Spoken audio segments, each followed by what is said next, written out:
Bom, já estamos gravando, a gente pede licença a todos, né? Somente os grupos serão gravados, ok? Então, para a gente iniciar a nossa manhã, mais uma manhã de muita aprendizagem, primeiramente, bem-vindos, que todos tenham um ótimo dia hoje. É um prazer imenso ter todos vocês aqui. Hoje a gente vai continuar o nosso grupo de estudo, né? Os seminários foram realizados pelo grupo PET, Pedagogia de Araraquara, cuja nossa tutora é a professora Lucy, tá? E hoje a gente vai dar continuidade ao nosso grupo de estudo. Esse ano, a nossa temática é o rendimento escolar e as práticas pedagógicas bem-sucedidas em EAD, ok? Bom, antes de iniciar as apresentações, eu vou fazer alguns repasses, ok? Lembro vocês que o evento é gratuito e hoje a gente vai finalizar as apresentações dos grupos, tá ok? Esse evento tem como público-alvo a comunidade interna e externa da Unesp, tá? E durante o seminário, se surgir alguma dúvida, mandem aqui no chat, ok? Que a gente vai selecionar e repassar os grupos para eles estarem respondendo. Também será mandado aqui no chat o link para o formulário, tá? De presença durante o evento. Então, fiquem atentos aqui no chat. Aí vocês clicam e confirmam a presença, tá? Então, acho que são esses os recados por enquanto. E agora eu tenho o imenso prazer de chamar os grupos, né? Agora eu vou chamar o terceiro grupo, que é composto pelos alunos petianos. Seja muito bem-vinda a Joyce, a Melina e a Beatriz. Uma ótima apresentação, meninas, que seja um sucesso.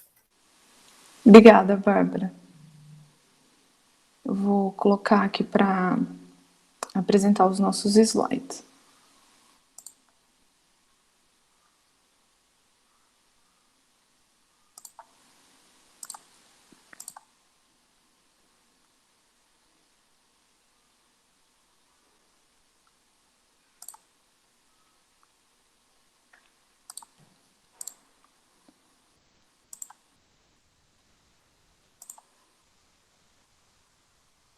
Vocês conseguem visualizar os slides?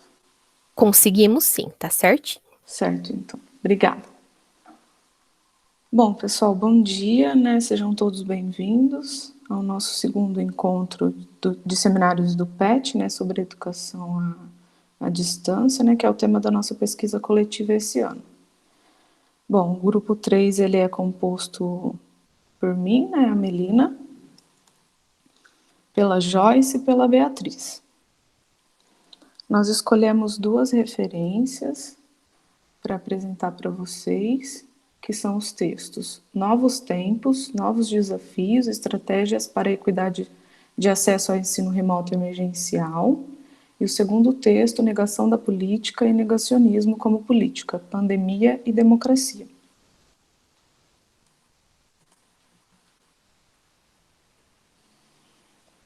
Bom dia, pessoal. Eu sou a Beatriz. Espero que todos estejam bem. E eu vou começar apresentando sobre a nossa primeira referência, que é sobre o trabalho de pesquisa Novos Tempos, Novos Desafios, Estratégias para a Equidade de Acesso ao Ensino Remoto Emergencial. Bom, o nosso grupo escolheu essa pesquisa, pois é um tema que vem movimentando muito as universidades desde o início da pandemia da Covid-19, quando ocorreu a suspensão das aulas presenciais, que diz respeito à equidade de acesso, e é um tema que vem sendo muito discutido. Em um curto período de tempo, nós tivemos as consequências muito agravadas e foram cada vez mais piorando. O número de vidas que foram perdidas, também essas consequências em todos os âmbitos, e aqui colocando ênfase no âmbito educacional. Pode passar. Bom, Os estudos que foram utilizados para essa pesquisa que nosso grupo estudou foram obtidos dentro da Universidade Estadual de Campinas, a Unicamp. E falando assim, de uma forma mais específica, dentro do curso de medicina dessa mesma universidade. A Unicamp, ela optou por suspender as suas aulas presenciais no mês de março do ano de 2020. E optou também por acatar o ensino remoto emergencial. E os resultados foram que foram geradas novas demandas desse ensino em nosso país, tanto na Unicamp como nas outras universidades e instituições educacionais que também optaram por esse ensino. Novos métodos os professores tiveram de acatar e também a utilização das tecnologias e dos recursos tecnológicos, que foi algo que não estava previsto, foi um momento, está sendo um momento muito excepcional, vale lembrar, e as tecnologias estão sendo muito utilizadas pelas instituições que estão utilizando do ensino remoto. Pode passar. E agora, voltando mais para a Faculdade de Ciências Médicas da Unicamp, que foi onde essa pesquisa se aprofundou mesmo, os estudos, que foi sobre o ensino emergencial que a FCM utilizou. E ela estava utilizando-se também do Google Sala de Aula, de início. E esse ensino remoto emergencial, que estava sendo utilizado dentro da Faculdade de Ciências Médicas, ele precisou de novas estratégias de ensino, assim como nós vimos ocorrer também dentro da Faculdade de Ciências e Letras da Unesp de Araraquara. E essas estratégias de ensino acabou por sendo desafiada. E quais foram os principais desafios que essas estratégias de ensino tiveram que tentar se organizar para que desse certo? Foi a saúde mental, a capacitação docente, a adaptação dos estudantes e a garantia de acesso. Vale lembrar que a saúde mental, ela é tanto do lado dos docentes quanto da comunidade discente. A capacitação docente foi um desafio muito grande também, pois nós sabemos que os nossos professores não estavam preparados para enfrentar este grande problema, essa pandemia, não estavam preparados para o ensino remoto, para as aulas remotas. A adaptação dos estudantes também, um outro desafio muito grande, pois muitos deles não tinham acesso a recursos tecnológicos. Como seria a adaptação desses estudantes a esse novo ensino? Como se daria o aprendizado nesse novo ensino, nessa nova situação? E a garantia de acesso também, que é o ponto forte dessa pesquisa. Será que todos os estudantes da Faculdade de Ciências Médicas da Unicamp estão tendo acesso igualitário aos materiais que são enviados? Será que eles estão tendo acesso a essas aulas? Será que eles têm disponível os recursos tecnológicos necessários? Então, os autores se voltaram também no curso de medicina e falaram sobre a pluralidade social que existe dentro desse curso. Eles tiveram que pensar em uma comunidade universitária fora também da universidade, ou seja, no seu exterior. Há muitas camadas sociais onde esses estudantes estão inseridos. Alguns estão nas camadas superiores da sociedade, outros estão nas camadas inferiores. Então, isso foi algo que tem que ser levado muito em conta. Puxando um outro tema muito importante, que é a permanência estudantil, que também foi um outro desafio que foi encontrado após as demandas acatadas com o ensino emergencial. E por quê? Porque é difícil você falar de um estudante que tem disponível vários recursos, tem um computador, ele tem um celular para poder fazer uma aula e também acesso à internet, e aquele estudante que não tem, que agora com a pandemia começou a trabalhar, que não tem acesso a esses recursos tecnológicos. E mesmo com o oferecimento de vários auxílios que a Unicamp estava disponibilizando para esses estudantes, houve muita desistência nesse curso e houve também uma enorme evasão escolar, e essa permanência dos alunos foi cada vez mais sendo prejudicada. Ela não estava como antes. Então, a escolha desse ensino emergencial, ela tornou necessária uma questão que estava sendo muito discutida dentro do curso de medicina, que foi a ação da instituição para escutar esses estudantes, escutar suas opiniões, escutar suas necessidades e também as dificuldades enfrentadas por ele neste momento. Então, para que garanta essa equidade de acesso entre os estudantes, foi conversado e foi feita essa ação institucional para que houvesse essa escuta dos estudantes muito importante nesse momento. Pode passar. Então, o objetivo dessa pesquisa que nosso grupo propôs estudar era solucionar, a instituição procurou solucionar essa equidade de ensino durante o ensino remoto, que vale lembrar, de caráter emergencial, dentro do curso de medicina da Faculdade de Ciências Médicas na Unicamp. Então, esse era o objetivo desse trabalho que nós estudamos, que era ver essas soluções que o curso de medicina tomou à frente para poder validar essa equidade no ensino. Agora, falando sobre o método utilizado pela FCM, que é a Faculdade de Ciências Médicas da Unicamp, foi a criação de um grupo que era formado por professores e funcionários desse mesmo curso. Esses funcionários eram da comissão de ensino. Esse grupo, ele procurava dar suporte à comunidade diante do ensino remoto emergencial.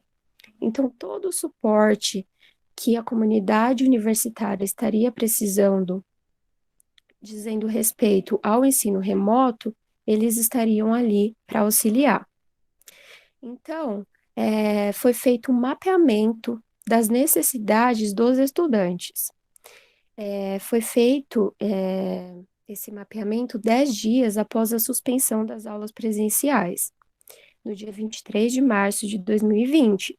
Então, foi encaminhado para os estudantes da FCM, por meio do e-mail institucional e do WhatsApp, um formulário via Google Forms.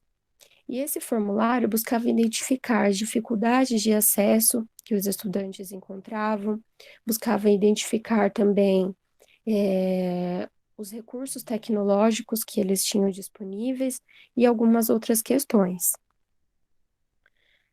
Após 30 dias da implantação do ensino remoto emergencial, foi enviado outro questionário via Google Forms, mas nesse questionário o objetivo era avaliar as atividades remotas e os meios de acesso, para que seja aprimorado esse ensino e adequar o acesso.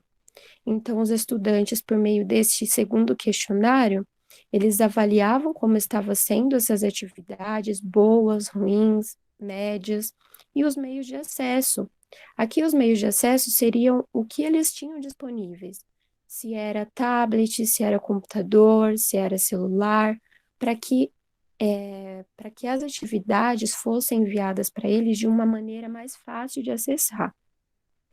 Em um terceiro momento, houve o levantamento institucional também. Esse terceiro momento ocorreu 4 meses após a implantação do ensino remoto. Foi feita uma análise da instituição diante as plataformas Google Classroom e o YouTube. Então, o objetivo desse terceiro momento foi avaliar o material postado, a quantidade de material que foi postado e o acesso para os estudantes. Então, funcionava da seguinte forma: O professor postava o material, uma certa quantidade. Então, esse levantamento era se essa quantidade estava chegando até os estudantes, ou se eles não estavam tendo acesso a esse tanto de material que estava sendo postado no Google Classroom e no YouTube. Todos esses dados que foram coletados aqui nesses levantamentos, nesses questionários feitos pelo grupo de docentes, eles foram enviados para os alunos do curso da Faculdade de Ciências Médicas da Unicamp. Eles eram apresentados de maneira descritivas e foram compilados em planilhas no Excel. Pode passar.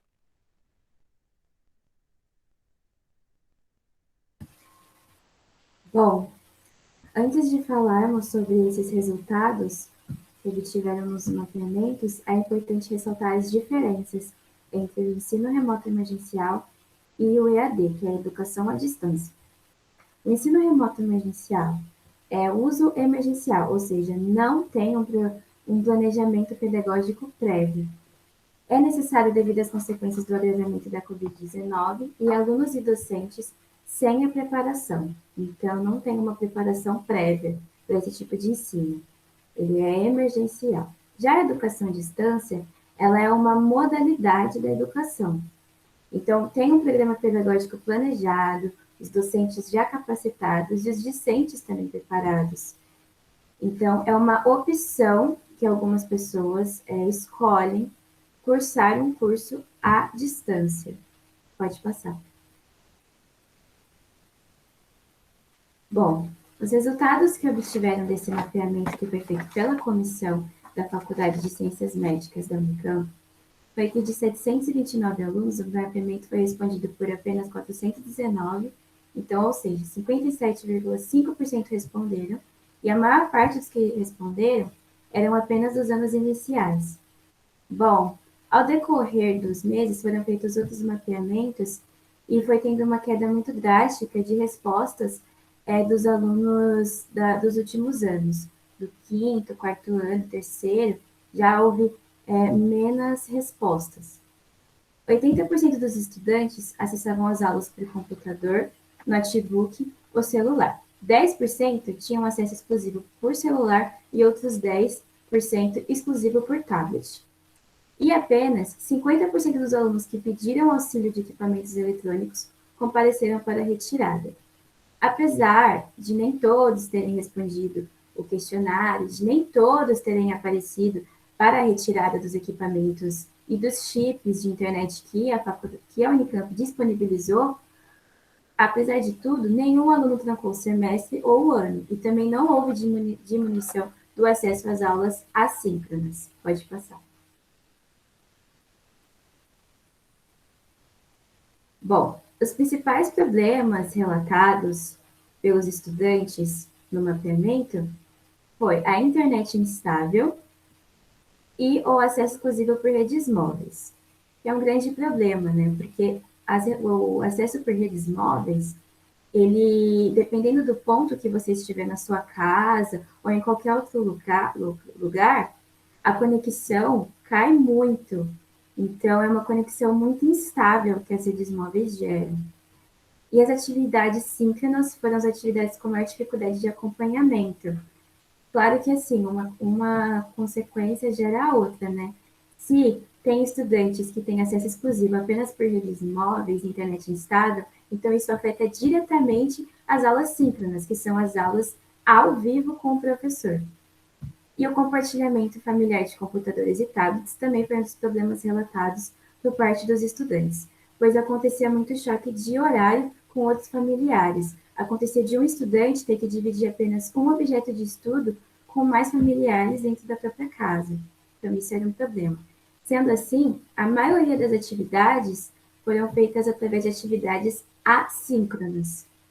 Pode passar. Então, concluindo, a implementação de uma comissão para acompanhamento das atividades de ensino remoto e o recorrente contato com os alunos gerou acolhimento e assistência aos alunos em suas atividades remotas.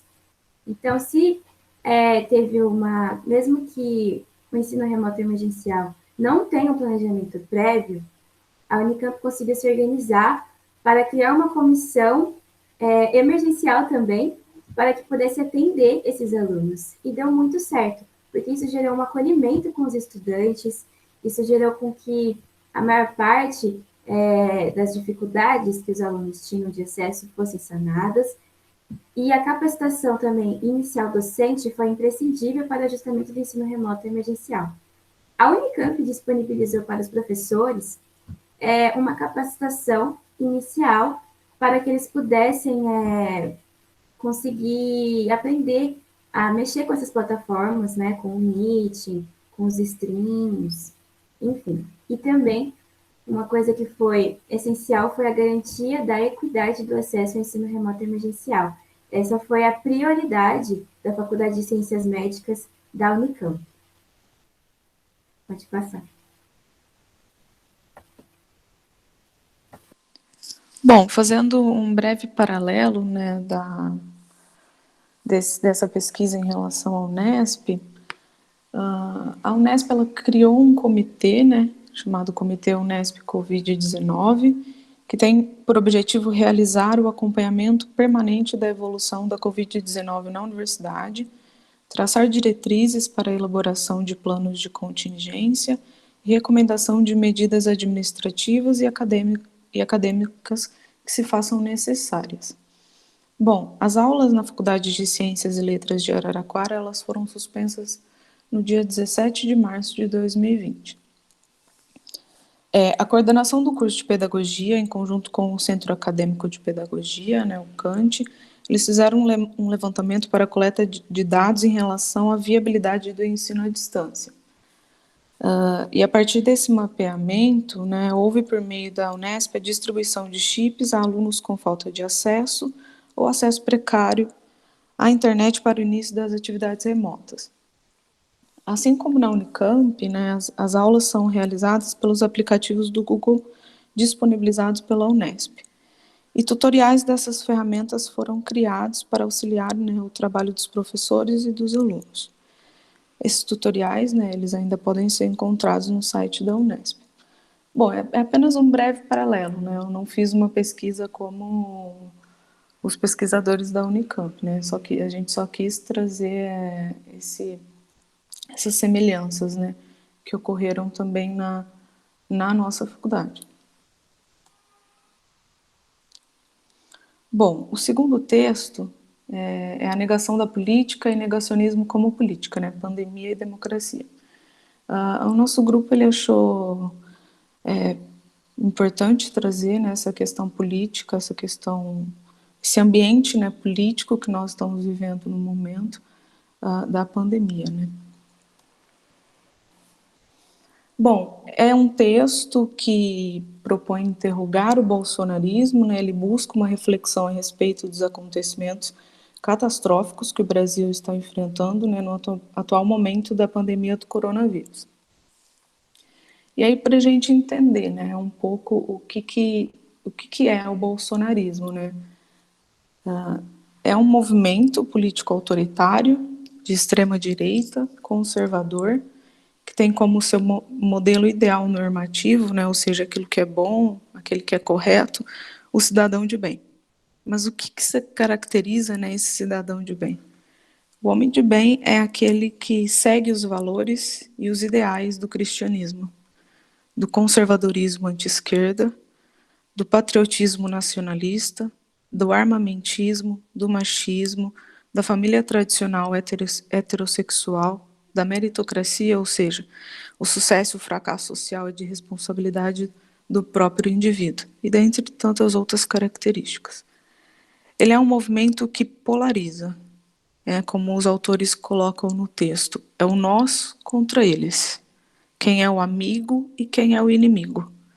Todos que são contra seus ideais são amplamente atacados e chamados de comunistas nas redes sociais, né, e sofrem com os ataques de fake news comandados pelo gabinete de ódio. Nesta pandemia, um aspecto central desse movimento, né, nas palavras dos autores, é distinguir entre as vidas que valem mais, as que valem menos e as que nada valem, né? Esse movimento político é muito importante ressaltar também que ele é contra a ciência, contra o pensamento crítico e contra as políticas educacionais públicas. Então, logo após a introdução, a gente vai perceber no texto que ele é dividido em 3 partes. A primeira, estratégia da negação da política. A segunda, o negacionismo como política. E, por último, o agravamento da crise da democracia brasileira durante a pandemia.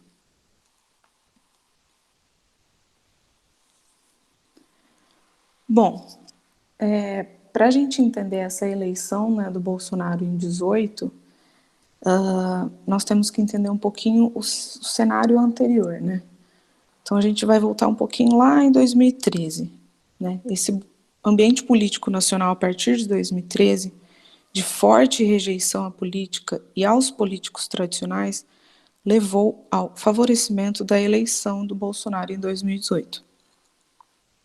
As manifestações públicas de junho de 2013 nas grandes cidades brasileiras evoluíram de uma cobrança populacional por melhores condições de serviços públicos, né, movimento Passo Livre, para um discurso de extrema rejeição contra tudo que estava posto, sendo a luta contra a corrupção uma das principais bandeiras.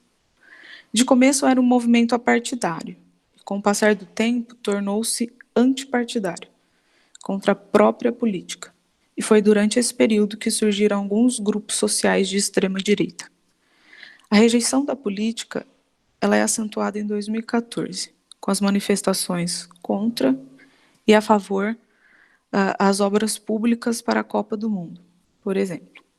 E também com a crise econômica e a estagnação do PIB, além das ações da Operação Lava Jato. Em 2015, as ruas brasileiras foram tomadas por manifestações de pessoas, né, vestidas, de brasileiros vestidos com camisetas verde e amarelas da seleção brasileira, enfurecidos com as denúncias de corrupção no governo e com os supostos autoritarismos do PT, né, que é o que o bolsonarismo chama de perigo vermelho do comunismo. A polarização política que ali começou e os discursos de ódio, inclusive, podem ser ligados ao impeachment que Dilma sofreu em 2016. E os perigos da nossa democracia começaram ali. O até então juiz Sérgio Moro transformou-se em herói, né, nacional, e os políticos ligados ao PT foram transformados em inimigos e deveriam ser combatidos à política nacional. Os abusos jurídicos que impediram a candidatura do Lula em 2018, da Operação Lava Jato, e as consequências que conhecemos hoje foram desmoralizadas em 2020. O ex-juiz e ex-ministro da Justiça e Segurança Pública do governo Bolsonaro ainda é investigado pelo Supremo Tribunal Federal. Alguns desses exemplos explicam a eleição de Bolsonaro nas urnas. Seu governo é descaradamente público como um governo antipolítico e antissistêmico, onde atacar a ordem democrática estabelecida é parte rotineira das declarações do presidente. Dentre algumas declarações, podemos citar os discursos que ele faz ao negar a existência do golpe militar de 64, as teses negacionistas que ele defende e a sua afirmação de que o Estado não é laico, mas sim cristão. Todas as suas declarações negam o sistema político. Ele usa os ideais da democracia para distorcer e descaracterizar a própria democracia. As declarações que ele faz a favor da tortura, da ditadura e do fechamento do Congresso deixam isso muito claro. Isso mudou com a pandemia do coronavírus? Não. Pelo contrário, foram acentuadas. As manifestações antidemocráticas que ele sempre está presente é a prova disso. Manifestações essas que pedem o fechamento do Congresso Nacional e do Supremo Tribunal Federal. Sua estratégia de negar a política e a democracia fica clara nessas manifestações rotineiras de seu governo caótico e imoral. Ligando nesse momento esse negacionismo ao assunto da Covid-19, A pandemia do coronavírus não foi uma circunstância que pegou esse governo desprevenido. Desde o início de março de 2020, ele havia sido informado pelo GSI, né, pelo Gabinete de Segurança Nacional, sobre a crise sanitária que estaria por vir, e escolheu seguir sem uma estratégia para lidar com um problema de saúde, que já matou mais de 480 mil brasileiros. Ele escolheu por continuar a combater o sistema político e aproveitar-se do caos para acertar as contas com seus inimigos do governo, de São Paulo e Rio de Janeiro, que é o João Dória e o até então, né, governador, que era o governador, Wilson Witzel. Além de dois novos inimigos, né, dois novos desafetos, os ex-ministros Sérgio Moro e Henrique Mandetta. Para proteger o mandato, Bolsonaro fez alianças com o Centrão, grupo que ele tanto condenou no passado recente, mas usufruiu da velha política para se manter no governo. Nas palavras de Marcos Nobre, né, que os autores usam no texto, eles falam que o Bolsonaro instituiu um governo de guerra não contra o vírus, mas sobretudo contra o impeachment. Para encerrar minha fala e deixar a palavra com as meninas, o Bolsonaro não está preocupado em enfrentar o vírus, mas politizar a pandemia, fazendo com que isso fortaleça sua estratégia de negação da política, nas palavras dos autores, disseminando uma democracia que faz da mesma um regime compatível ao autoritarismo.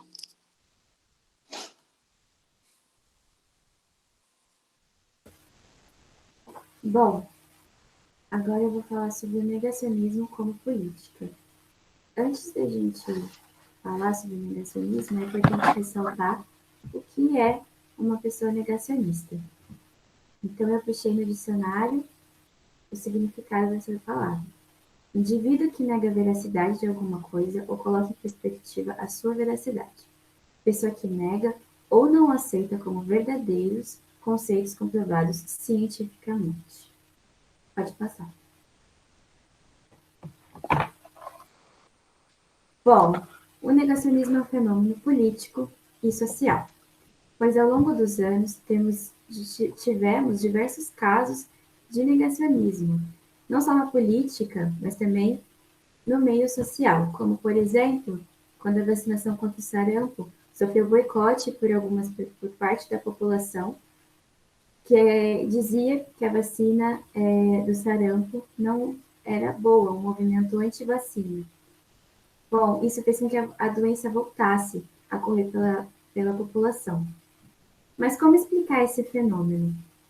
Bom, os autores vão citar que o negacionismo põe em questão a autoridade dos cientistas, de seus métodos científicos, bem como a autoridade e a legitimidade das próprias instituições sociais destinadas à validação da produção do conhecimento. Então, o negacionismo, eles vão chamar esse fenômeno que ocorre no negacionismo de pós-verdade, que é um ambiente em que apelos emocionais e crenças religiosas e individuais recebem mais credibilidade do que fatos objetivos, fatos comprovados. E quando isso se torna uma prática recorrente de uma autoridade maior, mais especificamente de um presidente, isso gera um caos, uma confusão na população. Pois os jornais, que são a mídia, se encarregam de averiguar essa veracidade desses discursos negacionistas, dessas falas feitas, né, pelo presidente. E isso gera uma quebra de confiança entre a autoridade e a mídia. Então, isso acaba dividindo a população. E isso acaba dividindo as pessoas, provocando um efeito manada de fake news. As pessoas vão pegando as palavras, quem por suas próprias crenças se compadecem mais com as falas do presidente, acabam distribuindo mais ainda fake news. Porque é mais cômodo para algumas pessoas acreditarem nas suas próprias crenças, verem o mundo através das suas próprias crenças, do que enfrentar fatos objetivos do que enfrentar fatos comprovados cientificamente. Pode passar. Bom, o negacionismo de Bolsonaro. Tivemos vários discursos, várias falas que provam o seu negacionismo. Seu discurso recorrente diminuindo as consequências do vírus, dizer que o agravamento da pandemia é a histeria da mídia, que é a quebra de confiança que eu citei, recomendar o uso de cloroquina e hidroxicloroquina sem comprovação científica, crítica ao OMS e às recomendações sanitárias, ataques políticos ao Supremo Tribunal Federal e aos governantes de Estado, sendo acusados pelo próprio presidente de impedir que o presidente agisse para conter a pandemia. É importante ressaltar que esse negacionismo, ele gera muitas consequências e todas são consequências negativas para a população. Porque se uma população prefere acreditar em usos de remédios que não têm eficácia, em vez de acreditar na vacina, isso gera mais mortes por Covid-19, né? Bom, o discurso de Bolsonaro, já tivemos várias falas que ele se refere à pandemia, à Covid-19, ao agravamento da pandemia, como uma gripezinha, como os autores vão citar no texto também, que uma das falas mais erradas do presidente foi quando ele disse que só estaríamos de boa, abre aspas, se 70% da população pegasse a Covid. E não estamos de boa, né? A gente olha os números e eu acredito que se nós víssemos os rostos dessas 480 pessoas que estão morrendo por Covid, o nosso pensamento, nosso não, né? Mas o pensamento de muitas pessoas mudariam, né? As críticas ao OMS e as recomendações sanitárias. Mais recentemente, o presidente fez críticas à máscara, ao uso de máscaras. Eu quero dizer que se todas as pessoas não forem vacinadas, ainda assim temos que usar a máscara, porque a vacina ela não impede que a transmissão do vírus, ela só impede o agravamento da doença, mas ela não impede a transmissão. E ainda temos poucas pessoas sendo vacinadas. E os ataques políticos, né? Ao Supremo Tribunal Federal e aos governantes. Tivemos várias críticas do presidente sendo feitas para os prefeitos que adotaram as medidas sanitárias, as medidas de lockdown. Mas, enfim, pode passar.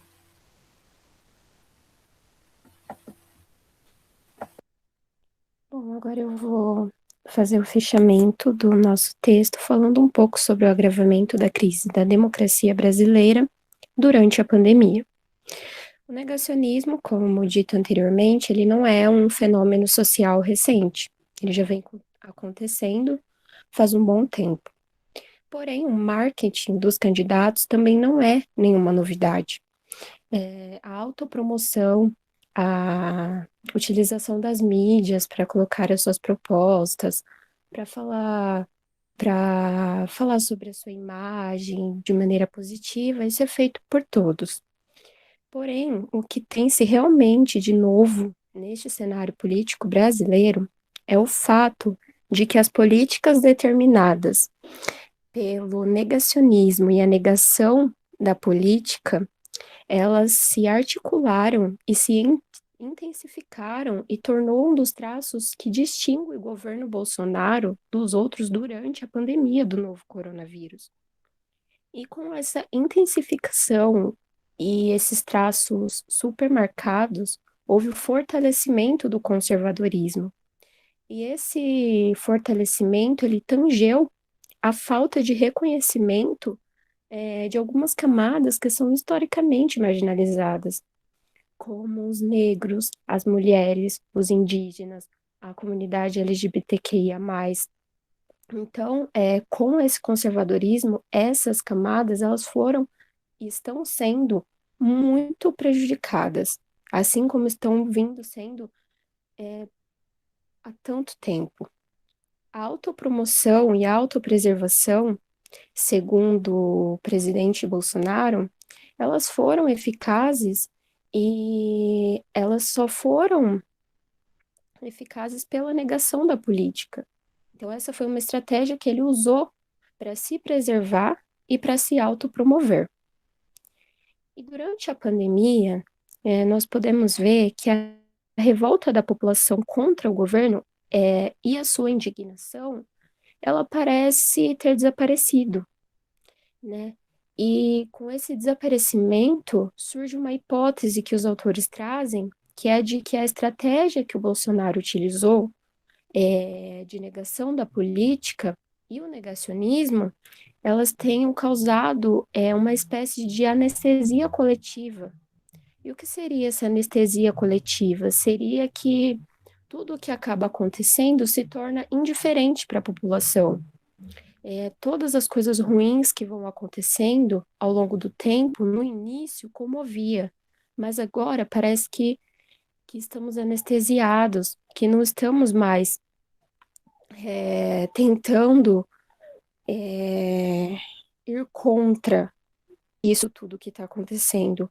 Assim como nesse momento de pandemia, o luto e a dor está sendo ignorada. Pode passar. E agora eu queria chamar também a atenção de vocês para uma coisa muito importante, que é sobre a televisão. É uma mídia que ela é maior acessada, principalmente na rede aberta, pela maioria da população brasileira.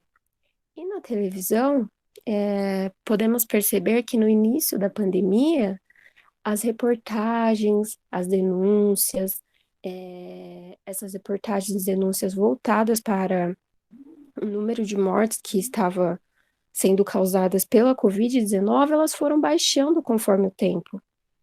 Ou seja, nós podemos perceber que aqui também nós temos essa anestesia coletiva que foi gerada com a negação da política do Bolsonaro. Por quê?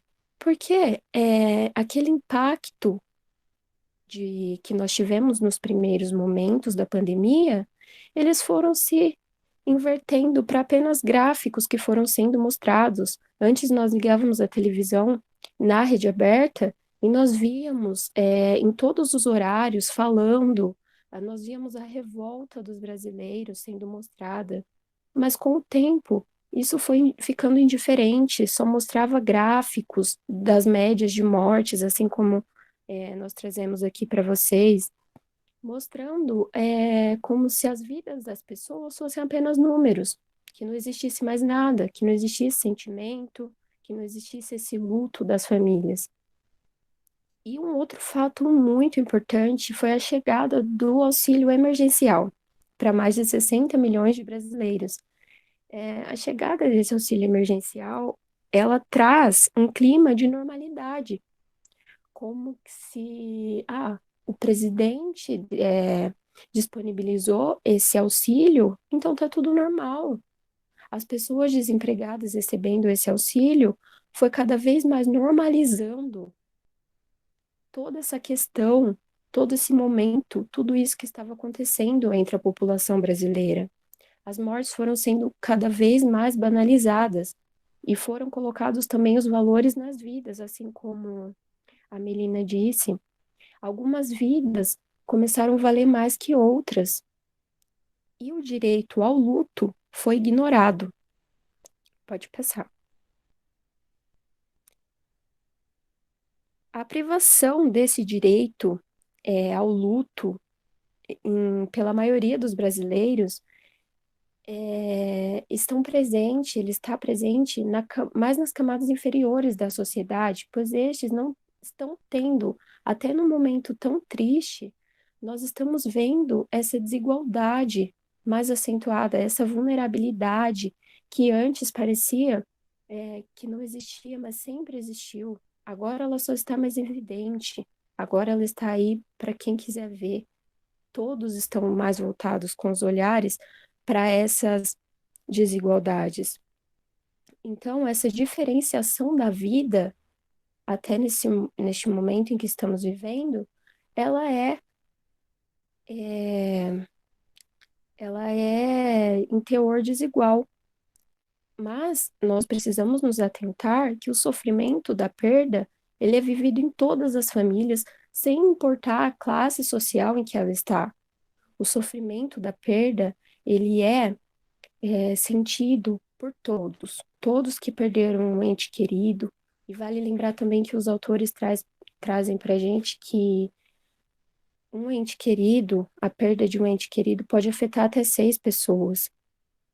Então, há essa reflexão que está sendo desenvolvida e ela tornou mais ainda evidente os impactos políticos até neste momento tão triste, que as nossas lutas coletivas, elas estão sendo bruscamente freadas. Isso está para todos verem.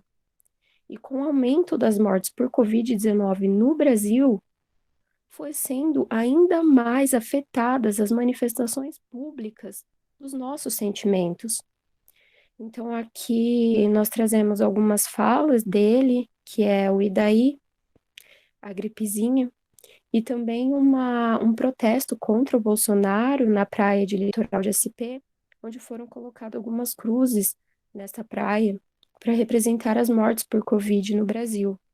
Então, aqui, nessas falas, a gente vê uma naturalização das mortes e dos sentimentos, mas espero que nós não deixemos calar nosso sentimento, a nossa indignação e a nossa voz. Pode passar. Aqui estão as nossas referências bibliográficas. E o grupo agradece a atenção de todos. Tenham um bom dia.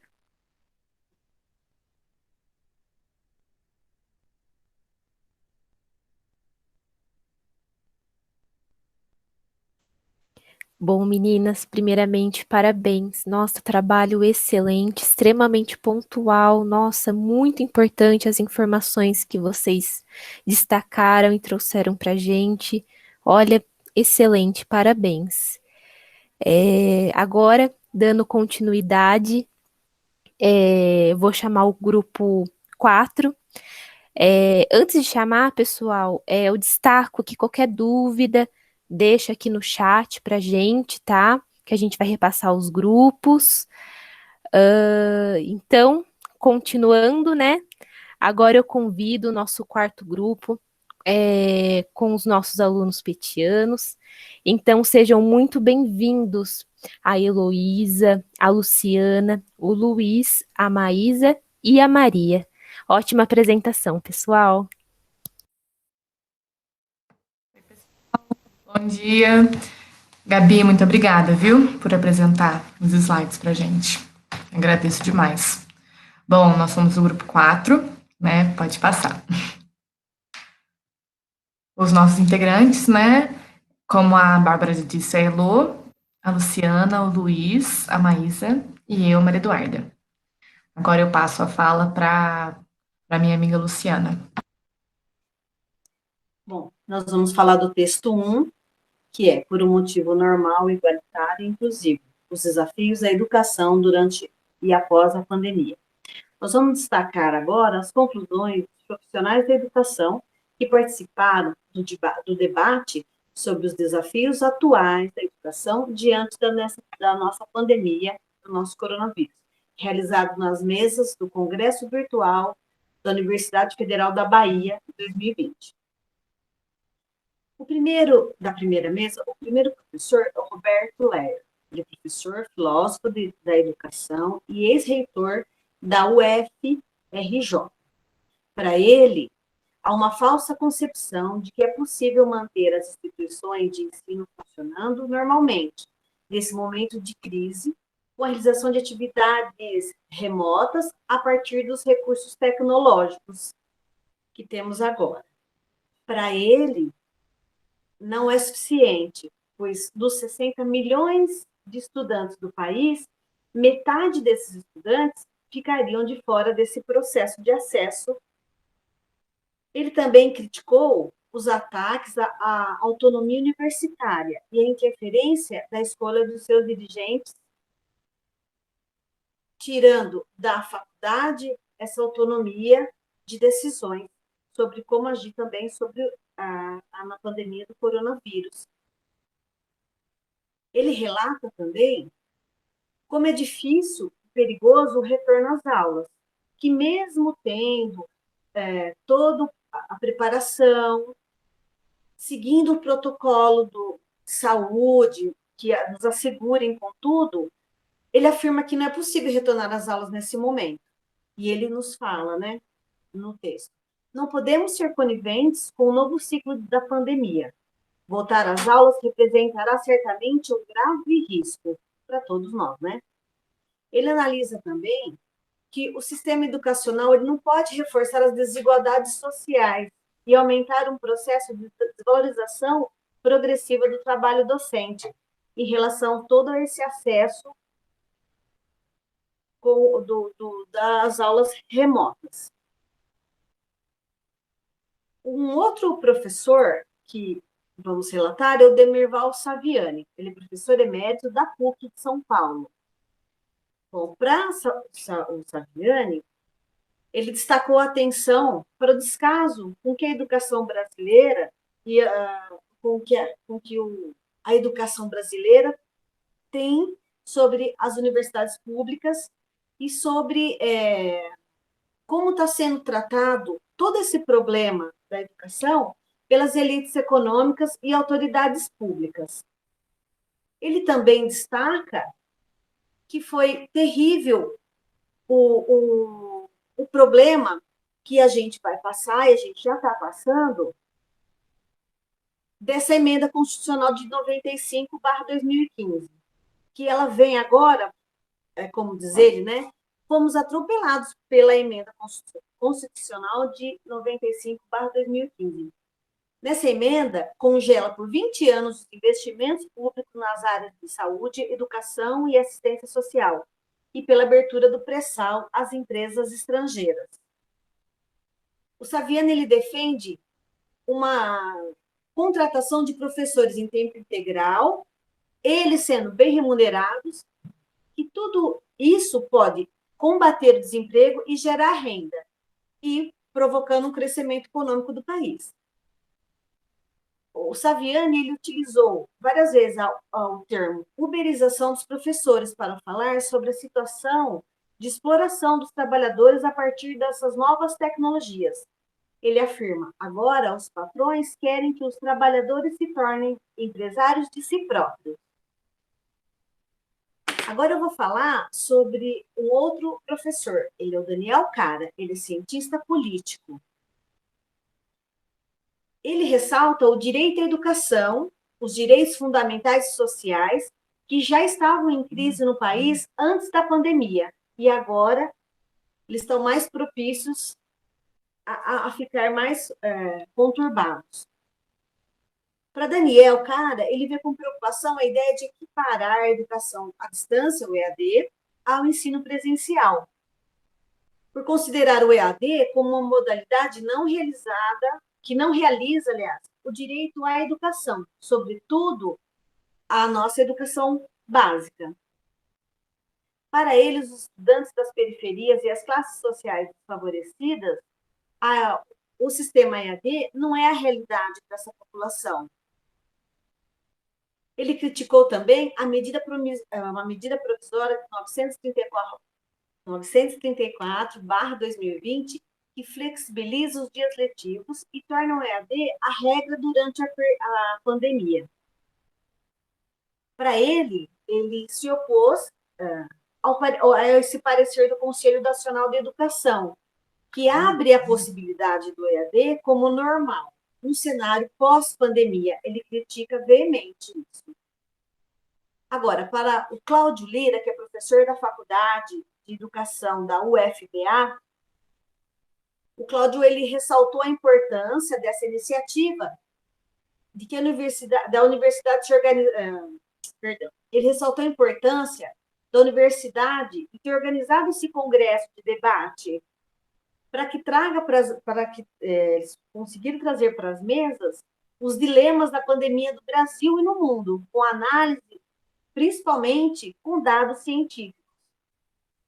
Agora, para a Alessandra Assis, que ela é professora da UFBA, ela destacou também a necessidade de uma reflexão sobre a viabilidade dos processos de ensino-aprendizagem, a partir dessa tecnologia da informação, né, de todo esse acesso que a gente está tendo através da aula remota, em todo o cenário atual.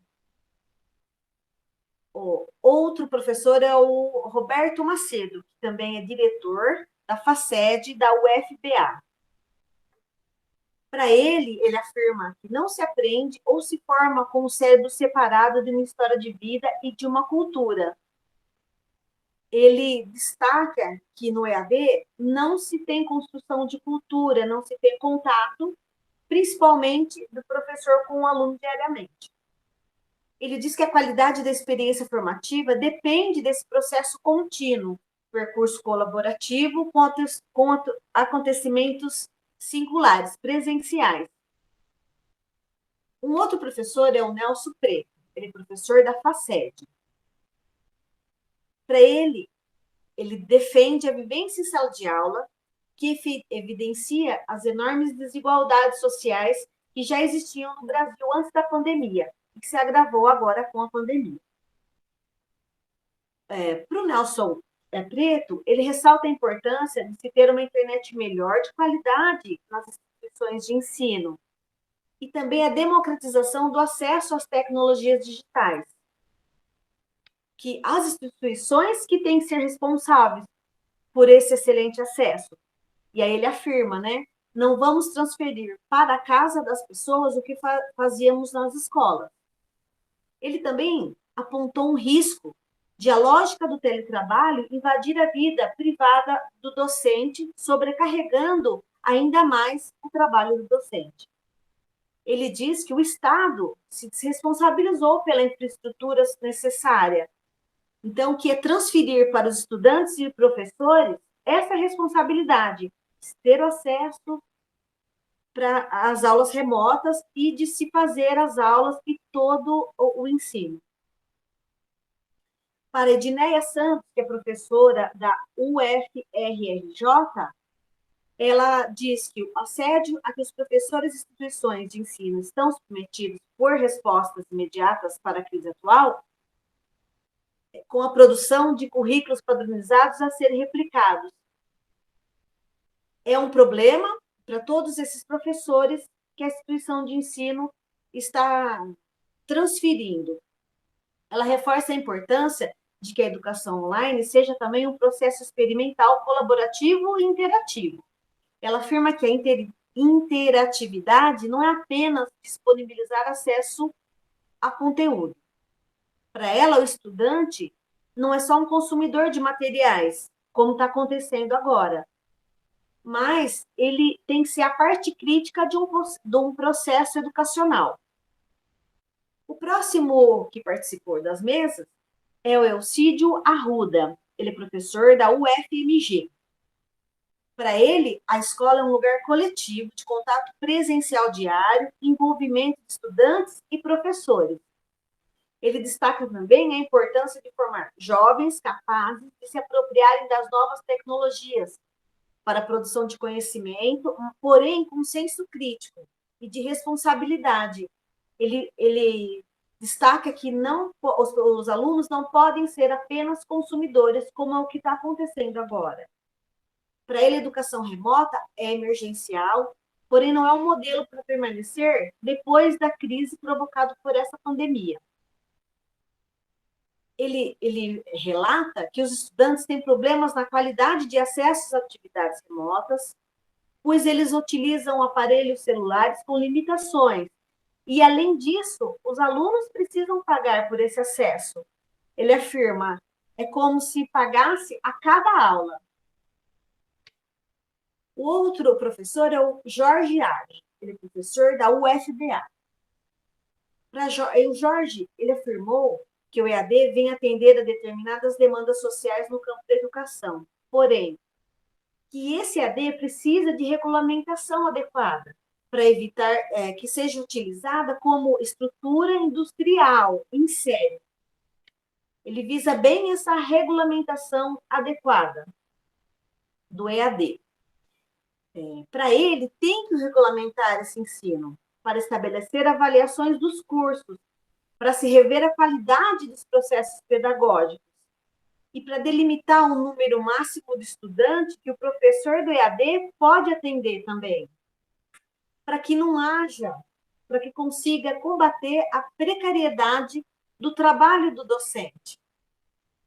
Ele também sinalizou a carência na área de mediação pedagógica dos cursos para avaliar a qualidade do processo de ensino-aprendizagem.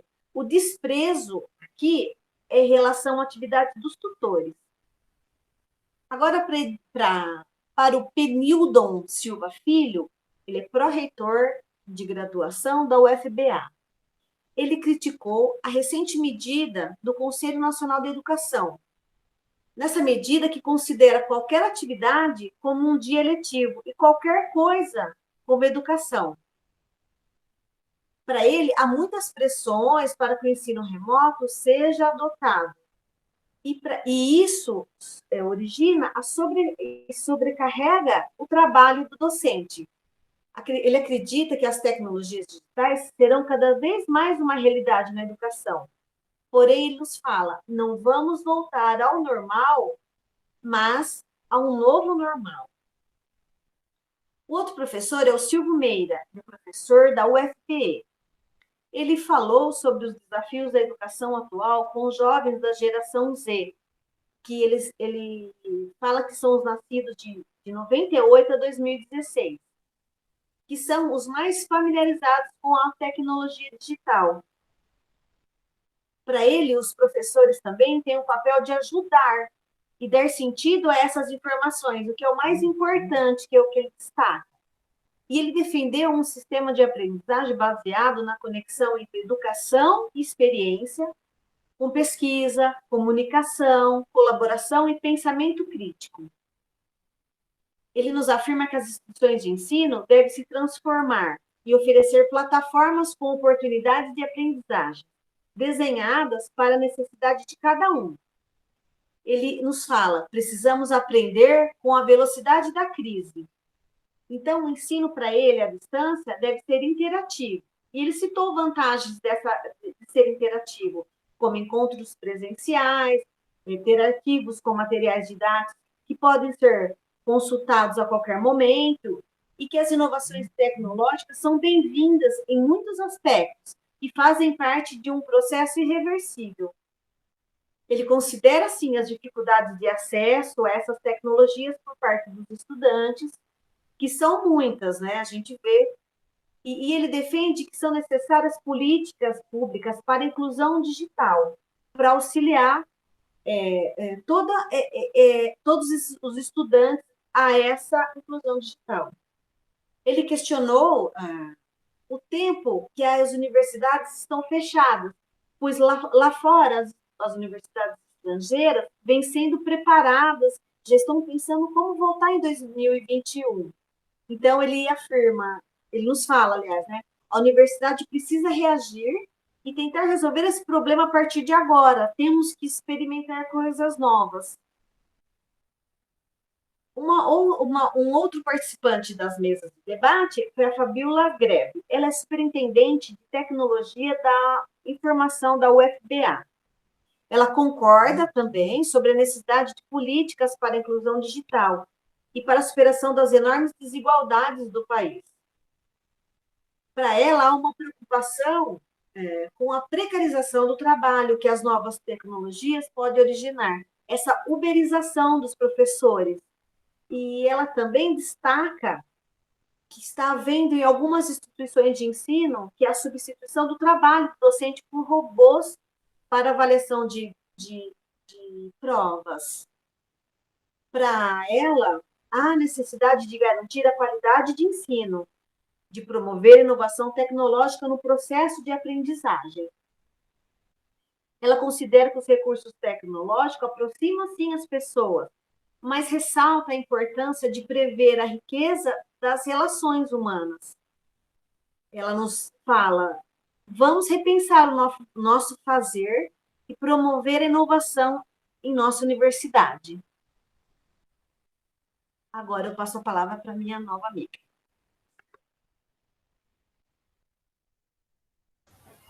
Bom, a Lu agora acabou de explicar sobre esse congresso, né? Sobre essa parte desse congresso que ocorreu. E aí vocês podem entrar e ter acesso aos vídeos, às falas desses professores por meio desse link. Isso também vai estar disponibilizando no final. Pode passar, Gabi, por favor. Então, a gente vai começar o nosso segundo texto, que tem como título Mais uma lição, Sindemia, Covídica e Educação. O autor é o Alfredo Veiga Neto. Pode passar. Nós vamos dividir esse texto, né? Na verdade, o autor dividiu esse texto em duas partes. Então, eu e a Maria iremos falar uma parte, depois a Maísa irá falar a outra. Então, o objetivo desse texto, o autor coloca, é articular os desdobramentos das crises geradas pela pandemia da Covid-19 com as deficiências da educação escolar. E o autor, ele escreveu esse texto em 2020, no meio, né, da crise, a gente ainda está na crise da Covid-19, mas ele escreveu em 2020, e aí, a partir disso, né, ele viu os problemas gerados tanto na educação como também politicamente, enfim, socialmente, como também na área da saúde, e ele colocou tudo isso aqui nesse texto. Pode passar, por favor, Gabi. Então, ele traz uma argumentação também como objetivo, que uma escola marcada por desigualdades, como também exclusões, elitismos, facilitações e superficialidades, ela vem gerando amplos contingentes de pessoas refratárias às orientações científicas de prevenção à pandemia e seu controle. Então, por conta dessas desigualdades, muitas pessoas não estão, e também não têm esse conhecimento, né, essa possibilidade de pensar criticamente, então por isso também que elas estão indo contra as orientações científicas de prevenção à pandemia e seu controle. É feita nesse texto também uma revisão de nomenclatura usada pelos estudos sobre a pandemia. Então, o autor também coloca, a gente vai ver um pouquinho mais para frente, esses conceitos. Pode passar, Gabi, por favor. Então, como eu falei, o texto é dividido em duas partes, duas seções. O diagnóstico, que aí envolve, ele traz discussões, né, que contribuem para a caracterização da atual crise pandêmica. Então, a gente vai falar um pouquinho sobre o vocabulário, que seriam esses conceitos apresentados por ele, como também essa complexidade, né, que está sendo essa pandemia no atual cenário agora. E a outra parte a segunda seção desse texto é sobre as proposições, que é um pouquinho mais curta e tem um objetivo, né, no campo dos estudos do currículo, então traz um pouco mais a parte da educação. Pode passar, por favor, Gabi. Então, vamos começar com essa primeira parte, e ele, como eu falei, a gente vai começar pelo vocabulário, e em seguida a gente vai comentar a complexidade que se apresenta às pandemias em geral, e mais especificamente a atual pandemia covídica. Pode passar, por favor, Gabi. Como falei, vocabulário e complexidade, pode passar. Pois então, em primeiro lugar, o autor, ele traz o conceito e significado das palavras endemia, epidemia e a pandemia. Então, a endemia, é a doença que ocorre em uma população durante um longo tempo, um longo período. Um exemplo disso aqui no Brasil é a febre amarela, a malária, enfim. A epidemia é uma enfermidade contagiosa de caráter transitório que ataca simultaneamente um grande número de indivíduos em um determinado espaço. E a pandemia é uma epidemia em uma escala planetária. Então, é o que a gente está vivendo agora. Pode passar, por favor, Gabi. E a sindemia, que está lá no título do nosso artigo, né, que a gente está apresentando agora, é um neologismo que é bastante útil para agora, né, para o nosso momento, que é para referirmos às combinações e potencialização de problemas que se situam nos âmbitos sanitário, social e ambiental. Pode passar, por favor, Gabi. Então, no sentido de âmbito sanitário, se incluem principalmente, né, questões de saúde individual e coletiva, prevenção, também saneamento básico, no âmbito sociocultural, hábitos, crenças, valores, práticas culturais, a educação, a estrutura populacional também, questões demográficas, econômicas, políticas, e o âmbito ambiental, que seria a poluição, esgotamento de recursos naturais, as mudanças climáticas. Pode passar, Gabi, por favor. Então, agora, nesse atual momento que a gente está vivendo, da pandemia da Covid-19, esses 3 âmbitos, eles se combinam. E a palavra sindemia passou também a ser usada para designar essa pandemia que a gente está vivendo. Então, a sindemia covídica, porque relaciona esses 3 âmbitos. O autor coloca. Pode passar, por favor. E o autor também coloca que no âmbito sociocultural há mais um complicador.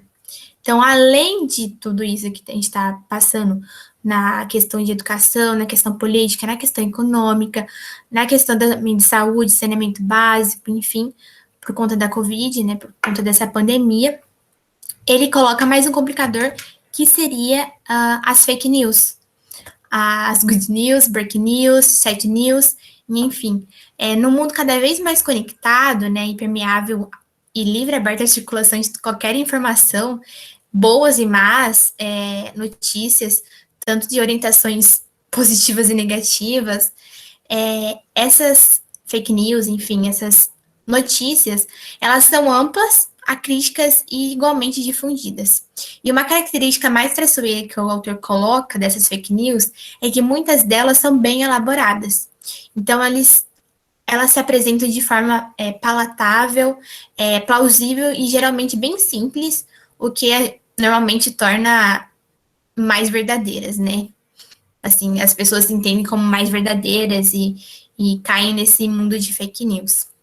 E isso funciona muito bem, principalmente para aqueles que não estão suficientemente aparelhados para pensar criticamente. Então, o autor coloca também essa questão crítica de como a educação também influencia nessas horas, né? Tanto de... Exatamente, se tornam mais críveis. Tanto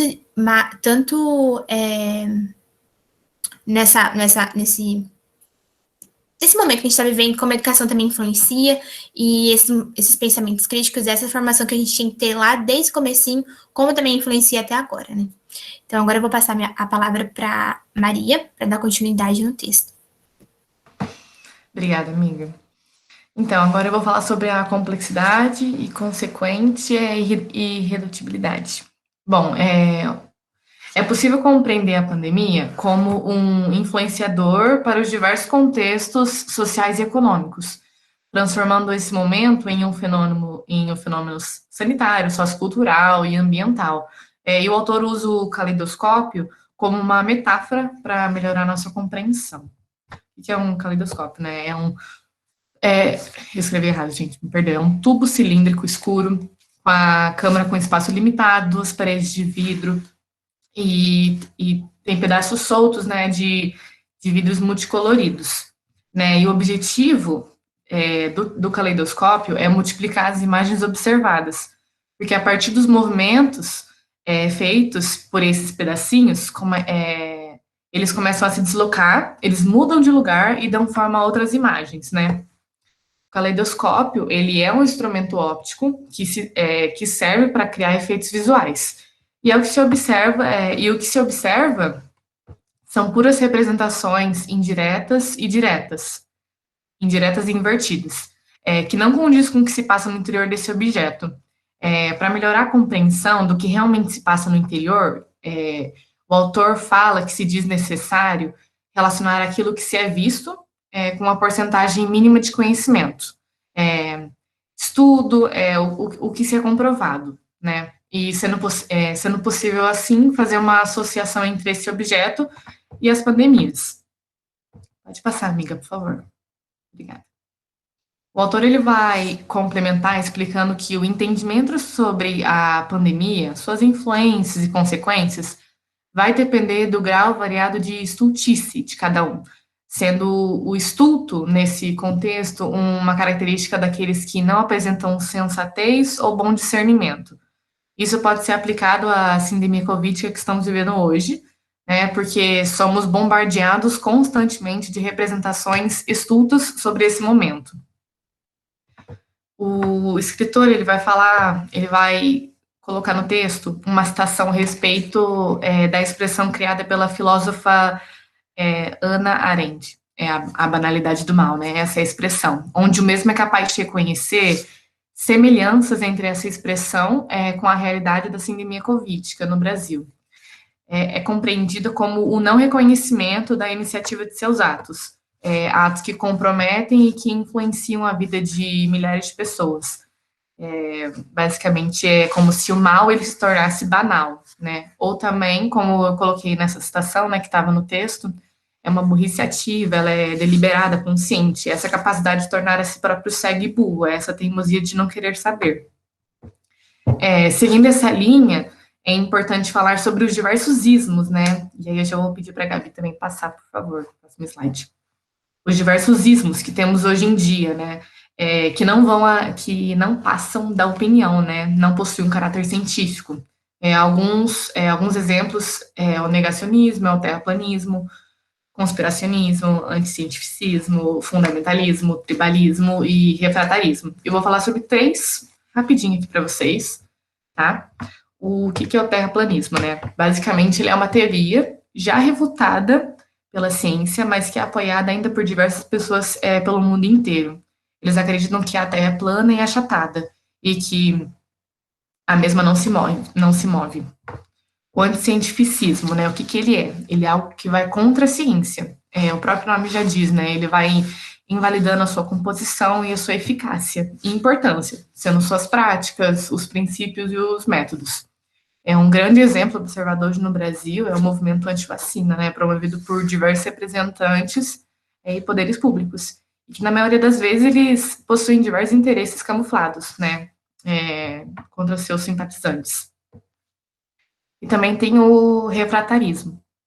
Eu peguei até uma frase do autor que eu gostei bastante, que ele fala que a resistência em aceitar a priori as evidências dos fatos e suas interpretações dadas até mesmo pelo senso comum. Um exemplo é falar que não existe desigualdade, fome e pobreza no Brasil. É ser indiferente e arrogante ao ponto de não aceitar e ignorar as dificuldades e desigualdades sociais. Seja isso em qualquer contexto, né? Econômico, social, na educação, na saúde, né? E é possível observar como esses movimentos, eles são ligados entre si. Eles têm como base um caráter conservador. Eles são redes totalmente formuladas e criadas a partir da desinformação e da ignorância. E eu, Maria Eduarda, posso até dizer que, em alguns casos, pela falta de empatia, né? Isso é exatamente o que o autor fala sobre estultice. Pode passar, amiga, por favor. Ah, não, desculpa, volta, perdi. E para finalizar a minha fala, né, que a educação ela é um ponto imprescindível para a desconstrução e extinção das infundadas informações, né, como a Elo já falou, as fake news, as cheat news, que estão sendo apresentadas à população, devido ao fato da mesma ter um embasamento científico, né. Com o agravamento das fake news, a redução dos fatos, né, fatos testados e comprovados, e isso traz à tona, infelizmente, um largo aumento dos casos. É importante sempre lembrar, né, que educação liberta e a ciência salva, né. Pode passar, Gabi. Obrigada.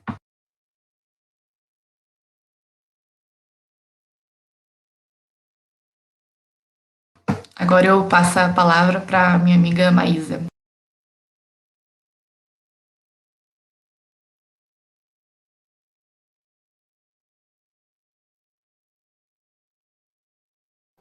Oi, gente, bom dia. Tá dando para me escutar certinho?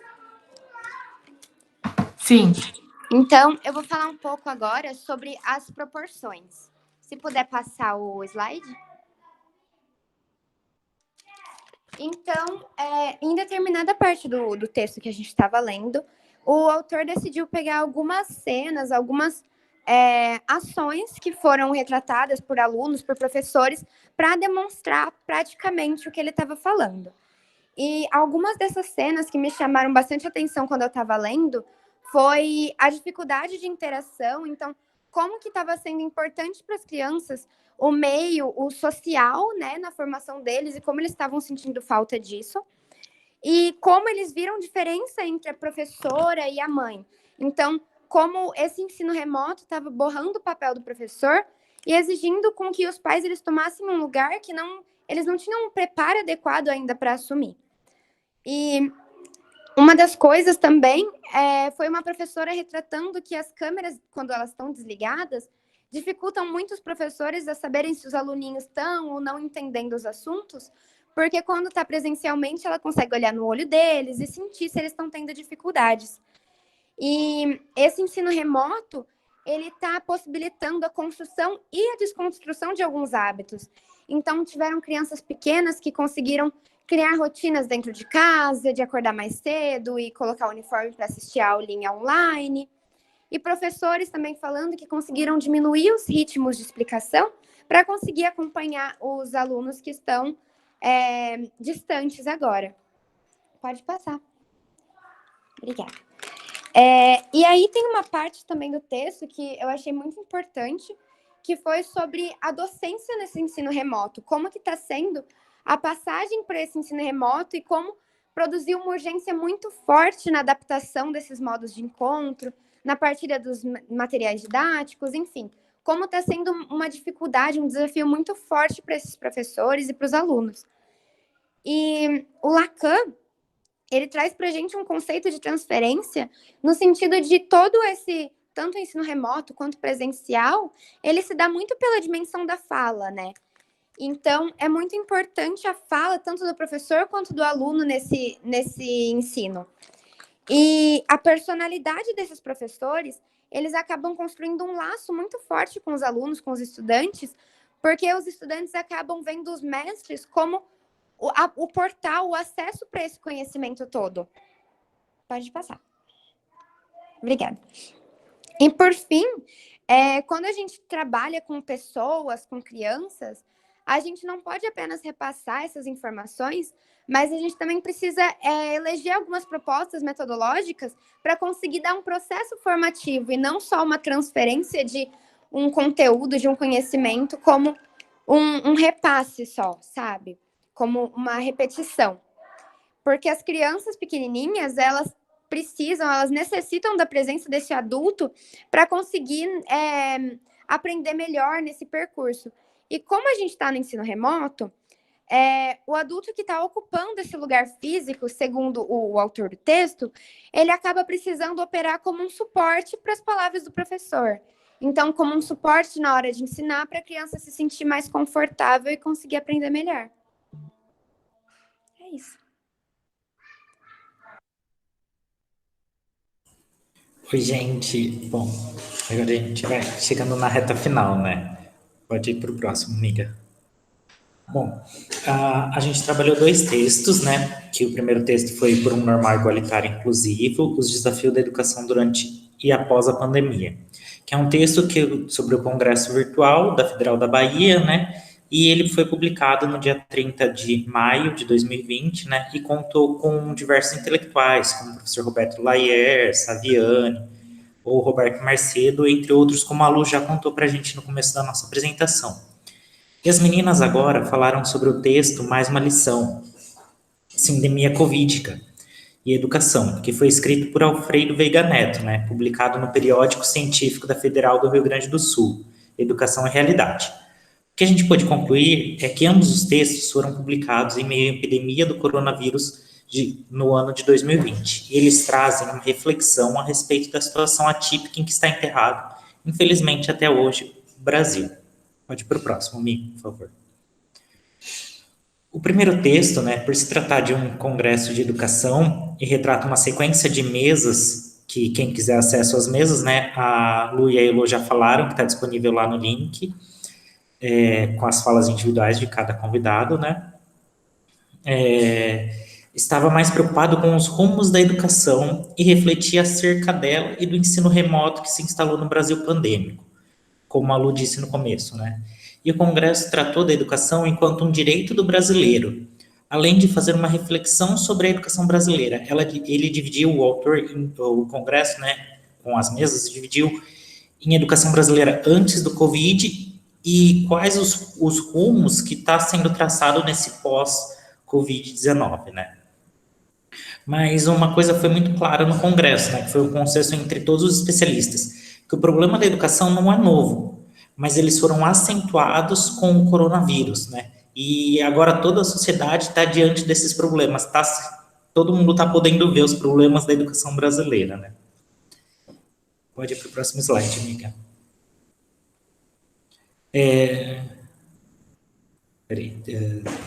E propondo uma reflexão sobre os problemas causados pela pandemia, o texto do Alfredo Veiga Neto, ele parte, né, ele tem essa ideia, né. Ele inicia o texto questionando e refletindo sobre a sintaxe das palavras. Endemia, epidemia, pandemia e sidemia, né, como a Elô disse no começo. E classificando a situação causada pelo coronavírus, que é mais que uma pandemia, é uma sindemia, né. Como a Elô contou pra gente, né, que caracteriza o agravamento dos problemas de saúde em toda a população, além de envolver contexto social e econômico. E a gente pode colocar, né, esse é um problema educacional também que o Covid gerou, né. E depois ele reflete sobre educação em meio a esse momento, que está sendo atacada não só pelo vírus, mas também pelos ismos, né, terraplanismo, anticientificismo, entre os outros, como a Maria já falou nos slides anteriores, né, o que só acentua o problema educacional que o Brasil está passando.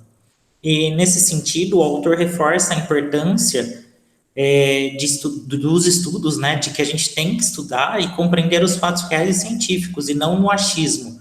A gente tem que ir atrás da fonte, a gente tem que estudar. Para falar alguma coisa, a gente tem que ter certeza daquilo, porque hoje se disseminou muito essas informações sem cunho verdadeiro, né, no achismo. Então, ele reforça essa importância do estudo, de conferir as fontes, né, para não espalhar notícias fake news, né. E ele questiona o currículo e o ensino remoto também, assim como feito no Congresso da Federal da Bahia, né, do primeiro texto. E defende a importância dos estudos, né. Pode ir para o próximo. Então, nesse sentido, a gente encerra o trabalho, né, prestando as nossas homenagens e os sentimentos às famílias, né, que já passaram dos 486 mil mortos no Brasil, e a gente espera que com a nossa apresentação aqui, todos ajudem a gente a espalhar, né, a importância da educação, dos estudos, que tudo tem que ser conferido, né, e não espalhar essa fake news que a gente está vivendo hoje, né. Além de tudo, um consenso não só do Congresso, não só do Veiga Neto, né, assim como de todos, né, a gente enfatiza que a gente tem que ser muito empático nesse momento, né, e cuidar de si, e cuidando de si também é uma maneira de cuidar dos outros, né, então a gente deve não só se ajudar, como ajudar a todos. E aí, usando máscara, né, evitando aglomerações e todas as questões que já vêm sendo discutido, né. Obrigado. Aí, próximo slide. Essas são as nossas referências. Se alguém tiver alguma dúvida, pode perguntar para a gente no chat, ou a gente manda as referências, se alguém quiser também, nos sites, estão todos disponíveis online. É isso, obrigado. Obrigada, gente. Obrigada, Gabi, por ter apresentado os slides para nós. Parabéns, pessoal. Trabalho excelente, arrasaram. Muito bom. Agora eu vou pedir para pararem a gravação, por favor.